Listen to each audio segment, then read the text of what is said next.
Mattaponi means either river of high banks, or in some place it means place of little bread.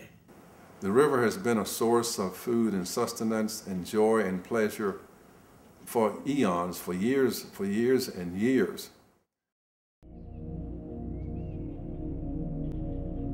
The Mattaponi River is a small tributary of the Chesapeake Bay which, along with its neighboring river the Pamunkey, feeds into the York between the James and the Rappahannock. The original territory was part of the Algonquin Nation, which once spanned from Maine down the northeastern seaboard. Currently, the members of the Mattaponi tribe reside on a small reservation which is located on the banks of their river. The Mattaponi tribe now possess only 150 acres, granted to them by the Treaty of 1658. The heritage of the Mattaponi is rich and ties into the story of Pocahontas and John Smith.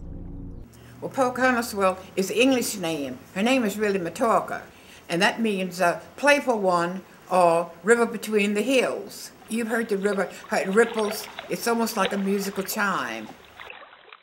And we had a hard time with Jamestown, trying to say she died with smallpox. We know, and we knew from our history, she did not, because our history said she hemorrhaged from her mouth. One of my greatest achievements was when a friend of ours went back to England. I said, I want you to look in your records, because all of the records were sent back from these shores over to England and Scotland, and send me everything you could find. And there it was, just right there. It said she died in her husband's arms 2 days before sailing from possible pneumonia or consumption. Let me tell you a story about when I was a child. The men here were pulpwood cutters, cutting logs and hauling it to a mill that produced paper. Well, there was not enough money from that job to raise families. Some families were as large as 8 or 10 or 12. So the river was an essential supplement to that income. My dad would come home after a long day's work, and my father would say, Kenneth, I'll take you today. Dad would get his boots on, I'd get my boots on. We'd head to the river, get in the boat, put the nets in. I'd come home, and then it would be my turn to fish all that night, so I'd get up again after 2 hours sleep. Indigenous peoples of the Chesapeake Bay have always had a rich tradition as sustainable fishermen. Archaeologists at the Maryland Archaeological Conservation Laboratories are studying petroglyphs, which are thought to date back as far as 1,000 years.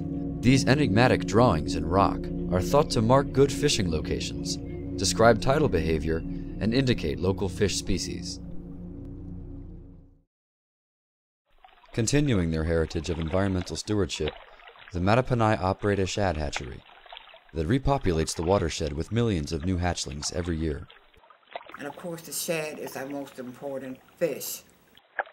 The Mattaponi have relied on fish from the river for their livelihood for hundreds of years.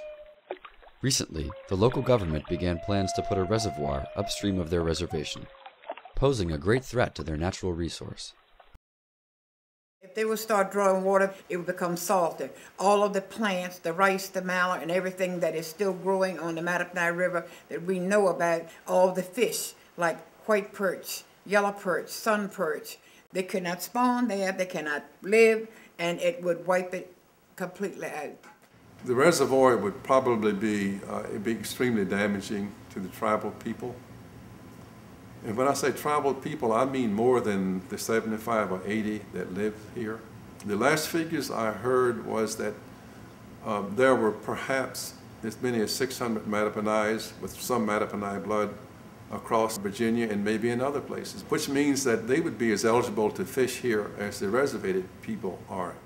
We only have a small portion of land. That's our river. It's our baptismal font. It is where we fish for a living. It's where we almost worship it, really, because water is precious.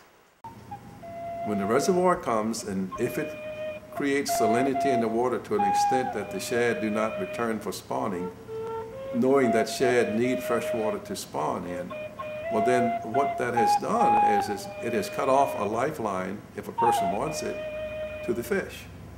There are people that live here on the reservation that harvest the shad. I'm one of them for sustenance. And here again, if salt water gets here, all of that disappears.